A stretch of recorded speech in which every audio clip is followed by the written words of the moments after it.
I had been working at Hollingsworth and Miles Accounting Solutions for almost 12 years. It was a medium-sized firm, reputable, run like a tight ship on the surface. I started as a junior financial analyst, fresh off a tough divorce at 42. I poured everything into that job.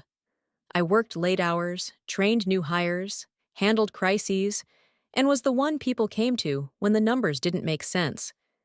But for the last 5 years, I'd been in the same position. Senior analyst.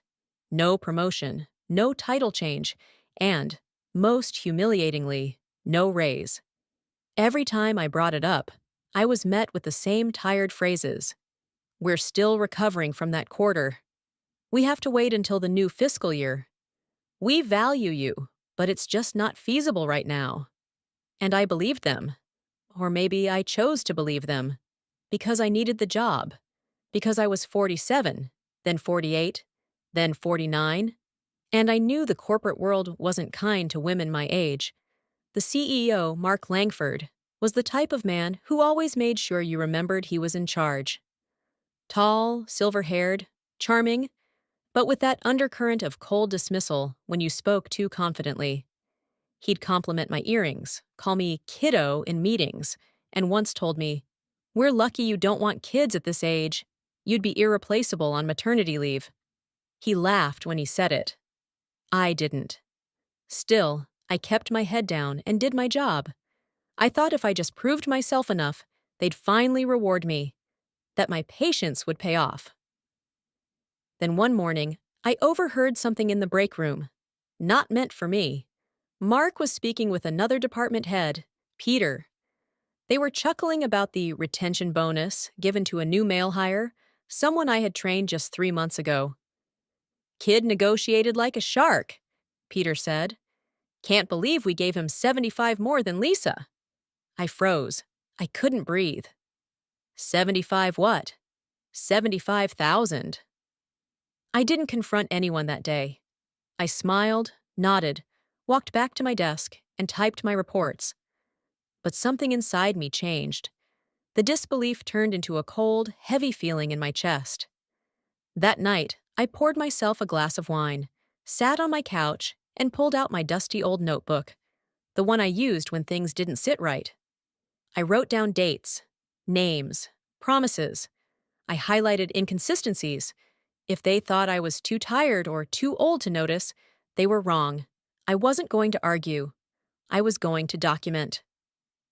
The next morning, I arrived early, not to impress anyone, but because I needed to access the system logs before others arrived.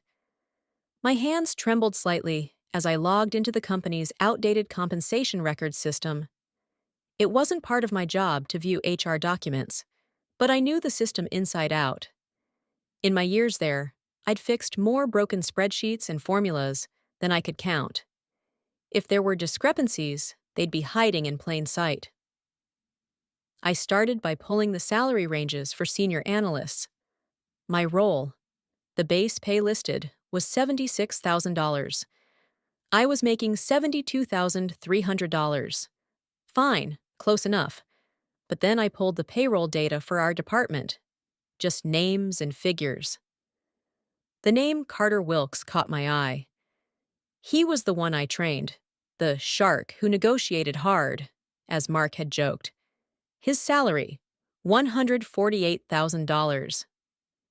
I sat back in my chair. That was nearly double what I made. For the same role. My heart pounded. I should have stopped there. Closed the file. Shut my mouth. But I didn't. I cross-referenced more names. Quietly, over the next week, I spent lunch breaks reviewing bonus payouts, departmental budgets, incentive structures. I kept everything off the company network, no traces. I saved screenshots to an encrypted flash drive I wore on a chain around my neck. I wasn't sure what shocked me more, the blatant disparity in pay between men and women, or the fact that some of the most incompetent men were being given developmental bonuses and retention packages, while women like me were praised at Christmas parties and ignored the rest of the year. I couldn't help but think about the nights I'd skip dinner to finish reports, The weekends I'd spent checking budgets before Monday meetings. How many times had I been told I was the backbone of this department? I thought of all the polite smiles, the empty thanks, and the way Mark looked over me in meetings, acknowledging my work without ever giving me the credit. And while I played loyal employee, Mark had been quietly padding the salaries of men he considered high potential. I started to change. Quietly. I kept a small journal at home where I wrote everything I noticed. Mark's comments, Peter's strange client gifts, even the way Carter's expenses never got flagged despite being excessive. I even started asking small, harmless questions around the office.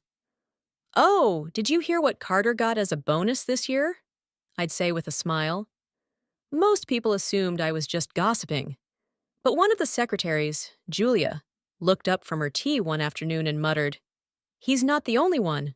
You'd be surprised what this place can afford when they like you." That stuck with me. I started wondering how many people knew, or at least suspected, and said nothing.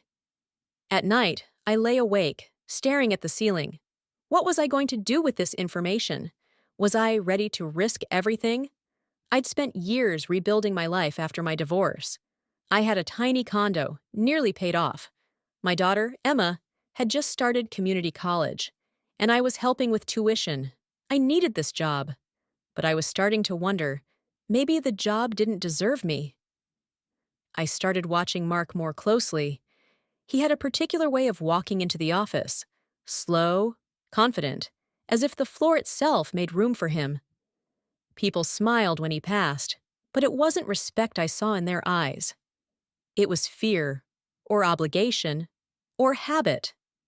That kind of leadership rots a place from the inside. It wasn't long before I found my next breadcrumb. We were in a team-wide budget review meeting, going over third-quarter spending. I noticed a line item for client entertainment that had ballooned to nearly $87,000. When I asked about it, Mark brushed it off. "High-value clients, high-value dinners," he said with a smirk. "Sometimes it takes a few bottles of Bordeaux to close a deal." Everyone laughed. I didn't, because I knew for a fact we hadn't added any major clients this quarter. Later that afternoon, I casually asked a junior associate in billing, Kayla, if she'd ever handled reimbursement forms for those client dinners. She blinked. "What client dinners?" Interesting. I needed more than theories and suspicions. I needed documentation, paper trails, dates, approvals, names. But accessing Mark's executive expenses was nearly impossible. They were kept in a separate system, behind an admin wall. And the only one with full clearance? Julia. It took me 2 days to work up the nerve. I approached her at the copier, quietly. "Julia, can I ask you something off the record?" She looked at me for a long second, then nodded slowly. We didn't speak there. Instead, she invited me to lunch the next day at a quiet cafe a few blocks from the office. Over tuna melts and lukewarm coffee, I finally asked, "Do you think Mark is misusing company funds?" She didn't flinch. "I know he is," she said, "but no one wants to be the one to say it first." Turns out, Julia had been sitting on things too. Copies of expense reports, photos of reimbursement forms signed with forged client initials. And worse, she'd once accidentally seen a private invoice, $14,000 for what was listed as business development event, but was actually for a weekend retreat at a luxury resort, attended only by Mark and Carter Wilkes. My stomach turned. This wasn't just favoritism. This was theft, fraud, abuse of power at a scale I hadn't imagined. I asked her why she hadn't reported it. She looked at me, tired. Because women like us don't get believed. We get fired. That night, I stared at my bedroom ceiling again. Only now I had a name. A partner. Someone who had seen what I had seen. And suddenly, I felt a flicker of something I hadn't felt in years. Not fear. Power. For the first time in years, I didn't feel invisible at work. I felt dangerous. Julia and I began meeting after hours, always in neutral places. Quiet diners, park benches, sometimes in my car. We brought manila envelopes stuffed with printed spreadsheets, scanned receipts, signed approvals with dates that didn't match up. I even dug through old email archives, finding threads where Mark approved bonuses verbally, with nothing more than a line like, "Just handle it under departmental flexibility. You know how to word it." Julia had more, much more than I expected. She had kept physical copies of reimbursement forms, flagged internal memos, even a photo of Mark and Carter sunbathing at the client retreat that never included a single client. It wasn't a mistake, it was a pattern. But this wasn't just about money anymore. It was about how small the company had made me feel for years. How Mark had smiled to my face while quietly devaluing my work. How I had doubted my own worth, even questioned whether I was just being too sensitive. That was the worst part. The gaslighting. Julia opened up too. Over coffee one night, she told me about how Mark used to call her sweetheart and brush her shoulder when he leaned over her desk. Harmless, he called it. She was 29 then, fresh out of school, grateful to have the job, and terrified to lose it. I stayed because I thought I could outlast it, she said quietly. But the truth is, he trained me to stay silent. I stared at her. I could have said the same thing. We decided to organize everything. Julia had an old contact, someone from law school who now worked in employment law. She was willing to look over our material and tell us what it meant, legally. We scanned everything, organized the data into folders, salary discrepancies, fraudulent expenses, gender-based bonuses, harassment. We uploaded it to a private cloud, password protected. If anything happened to one of us, the other would have access. We weren't just collecting facts now. We were building a case, but the walls were closing in. That week, Carter walked past my desk and smiled in that smug, knowing way. "Mark said you've been poking around old reports," he said casually. "Just be careful, Lisa. Numbers can look a lot of different ways if you don't know the context." It wasn't advice. It was a warning. I nodded. Good thing I know numbers better than anyone here. But my hands were shaking under the desk. The next morning, I noticed something strange. My login credentials failed twice before letting me in. A glitch? Or a sign? And when I checked my email, several old messages I'd flagged were missing. I didn't panic, but I did something I hadn't done before. I printed everything. I locked the hard copies in a filing box I kept in the trunk of my car, and I called Emma, my daughter. "Hey," I said, trying to sound casual. "If anything ever happens to me, just silly stuff, like if I'm unreachable, you know where the spare key is, right?" She paused. "Yeah. Why?" "Mom, are you okay?" I hesitated, then smiled into the phone. "I'm better than I've ever been." Julia's contact, Meredith Klein, agreed to meet us late one evening at her office, small, tidy, tucked above a hardware store. She wore no makeup and greeted us in a faded cardigan, but her eyes were sharp, scanning everything. After locking the door and drawing the blinds, she sat us down and opened the file folders. For nearly 2 hours, we walked her through it. Payroll records, bonus discrepancies, personal expenses coded as client costs, and even the subtle acts of harassment buried beneath Mark's charm. Julia provided context for the signatures and approval chains. I explained the data logic and patterns in the bonuses. When we finished, Meredith leaned back in her chair and exhaled. "It's bad," she said, "and it's illegal."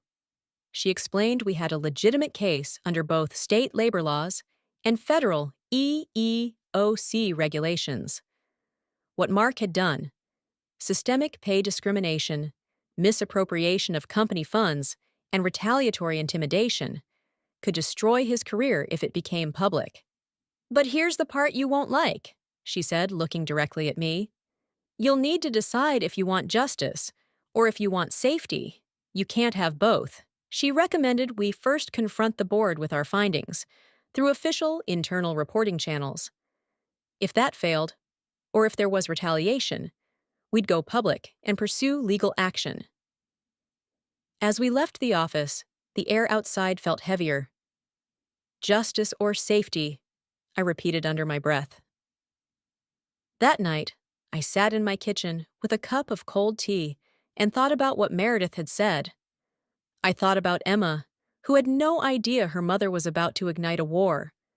I thought about the condo I worked so hard to keep, and the quiet pride I felt knowing I had built a life from the ground up. The next morning, I walked into the office and noticed it immediately. People were watching me. Peter gave me a long glance and looked away. Kayla barely said hello. Even Julia seemed unusually quiet.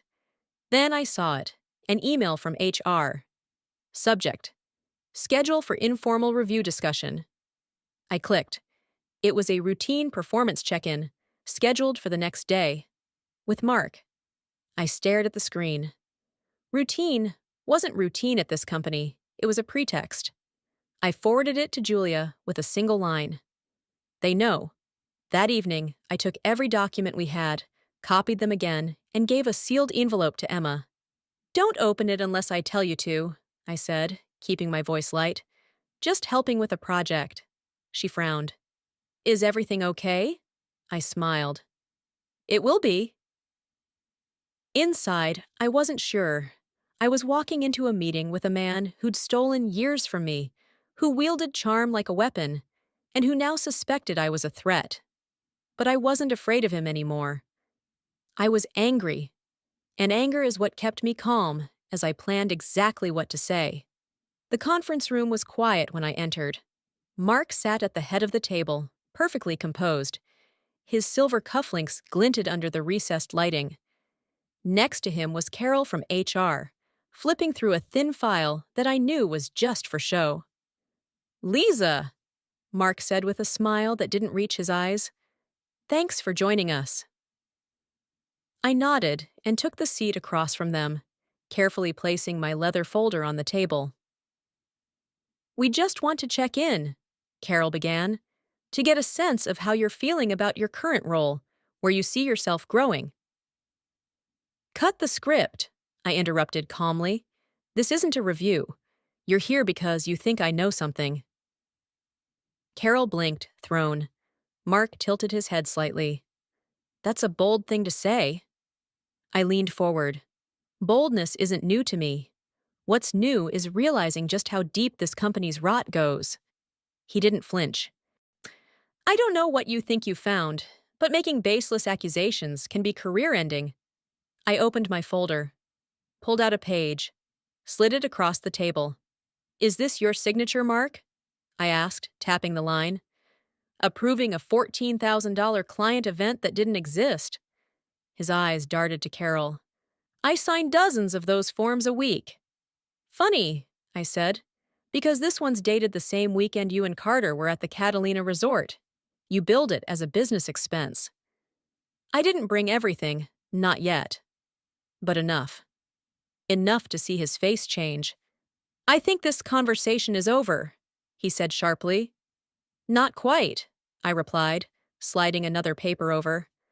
A payroll comparison showing my salary next to Carter's. Equal title, half the pay, no bonuses, no development funds, no recognition. Carol looked between us, her mouth tightening. This, I said quietly, is only a preview. I stood. If anything happens to me, everything goes public. If Julia's terminated, everything goes public. If you retaliate in any way, emails, demotion, lockout, everything goes public. Mark's face darkened. You're threatening the company. I'm protecting myself from it, I said. You're the one who made it a battlefield. I left the folder on the table. Not all the evidence. Just enough to make sure they knew I wasn't bluffing. Back at my desk, Julia met my eyes from across the room. I gave her a small nod. That evening, I got a call from Meredith. They'll either try to bury this quietly, she said, or discredit you before you can go public. Be ready. She was right. The next day, IT emailed me that my system access was under security review. I couldn't log in. At noon, Peter asked me to step into his office for a chat. By 2, Julia texted me, HR is going through your files. They're trying to pin you for unauthorized access. I felt the panic begin to rise, but I swallowed it. They were scrambling. That meant they believed I had something powerful. I walked out of the building that day with my head held high. Not fired. Not yet. But I knew the clock had started ticking. That night, I didn't sleep. I paced the apartment, my heart pounding in time with every shadow cast on the wall. They were coming for me. I could feel it. But they'd underestimated something critical. I was no longer alone. The next morning, I contacted Meredith. It's starting, I said. I figured. Then it's time to go bigger, she replied. You need the board. The board of directors, those silent names on the company website, were technically Mark's bosses. But most had no clue what really happened inside the walls of Hollingsworth and Miles. They relied on filtered quarterly reports and smiling presentations. And if we could get to them before Mark spun his story, maybe, just maybe, we had a shot. Meredith drafted a professional, airtight letter. We included a summary of the key findings, redacted evidence samples, and a link to the secure folder containing our full documentation. Julia found the internal email list for all 9 board members, half-retired executives, 2 investment partners, and 1 woman I remembered from a company award luncheon, Eleanor Shaw. Sharp, poised, respected. I made a mental note of her. We sent the packet at noon. At 12:18, I got a response. I would like to speak with you directly, confidentially. Eleanor Shaw. I forwarded it to Meredith and Julia with trembling hands. A board member was listening. We scheduled a private call for the next morning. Meredith would join silently on the line. I prepared everything, my notes, my timelines, my voice. But while I focused on tomorrow, today was already unraveling. At 3:40 p.m., Julia texted, They're pulling me into HR. I think they're going to fire me. I typed, Don't say anything. Tell them your attorney advised you not to speak. I'm calling Meredith. I watched the typing bubble flicker, disappear, reappear. They said if I walk out, they'll count it as resignation. No severance, no reference. I could almost feel her panic through the screen. They were trying to scare her, isolate her, just like they had done to so many others. But this time, it wasn't going to work. I left the office early. I drove to the building and waited in the parking garage like a criminal. 30 minutes later, Julia appeared. Eyes red, shoulders stiff. She got into my car. They locked me out of my account, she whispered. Said I violated trust. I'm on administrative leave pending investigation. Meredith called while we sat in silence. They're moving fast, probably trying to discredit both of you before Eleanor loops in the rest of the board. What now? Julia asked. I looked at her. We don't wait. We go public. Meredith paused. I'll prep the press release. If they don't respond to our terms by tomorrow, the media gets it. I dropped Julia off at her place and drove home in silence. Emma was out with friends. I sat on the couch, staring at the sealed envelope I'd given her. I opened a drawer and added a flash drive. Just in case. I didn't want to destroy the company. I wanted to be heard, respected, paid fairly, but they'd forced my hand.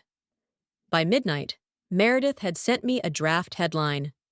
Whistleblowers accuse Hollingsworth and Miles' CEO of systemic discrimination and financial misconduct. I read it 3 times before clicking save.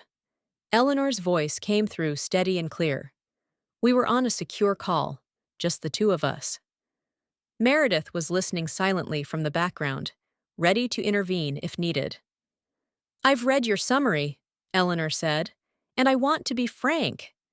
If what you're saying is true, this goes far beyond HR issues. It is true, I said. I'm not just another disgruntled employee. I've worked here 12 years. I stayed late, took on extra work, trained younger men who now earn twice my salary. And I was told, year after year, that there wasn't room in the budget for a raise. Eleanor was quiet for a moment. And the expenses? All verified, misclassified, inflated, sometimes fabricated. Mark used the company's money like his personal wallet. I could hear her typing. Then, softly, "You realize what this could do to our firm's valuation." "I do, but I also know what staying silent did to my life." By the end of the call, Eleanor promised to bring it to the board's internal counsel.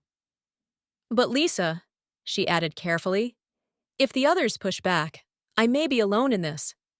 "You won't be," I said. "You have me, and you have the truth." Afterward, I collapsed onto my couch, heart pounding.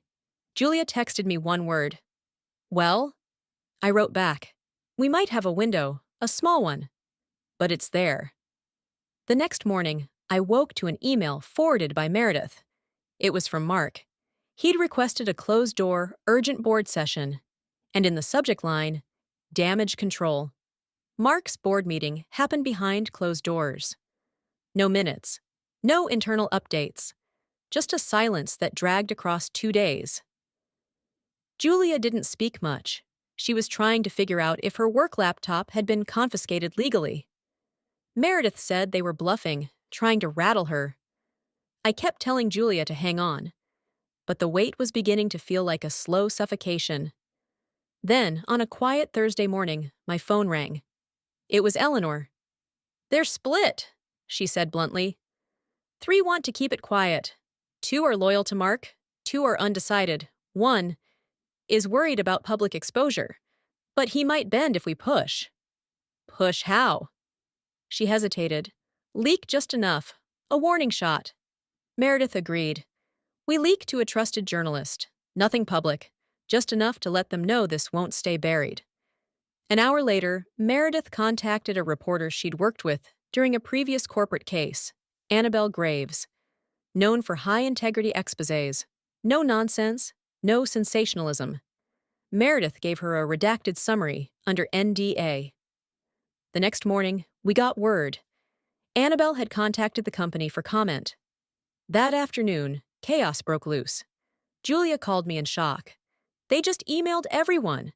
Mark is taking a personal leave effective immediately." And 20 minutes later, I got an email from HR.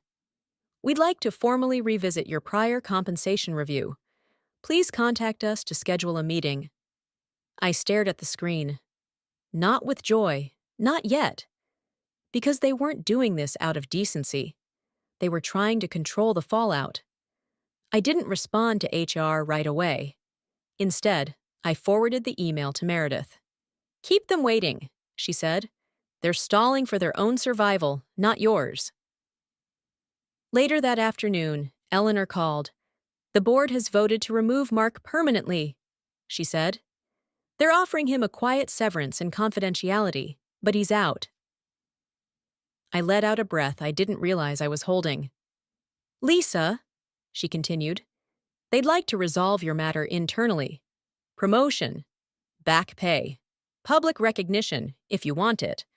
But they're asking that you don't pursue media engagement." And Julia? She's being reinstated. Quietly for now. They're calling it a miscommunication. I hung up and sat in silence. For the first time in years, I felt the weight of it lift. Not entirely, but enough. Enough to let me breathe. I met Julia for coffee the next morning. She smiled for the first time in weeks. "I think I slept through the night," she said. "First time in months." We talked about everything and nothing. About how it wasn't just about raises or emails or who got invited to client dinners. It was about how women were made to feel small, how silence became survival, and how, for once, we refused to be silent. In the days that followed, HR formally apologized. My salary was adjusted retroactively. I received a title, Director of Financial Integrity. A new department was created, supposedly to ensure this never happened again. And Julia? She was offered a leadership role in employee relations. I didn't go to the press, But I didn't delete the folder either. One copy stayed in my home safe. One stayed with Meredith. But sometimes it comes.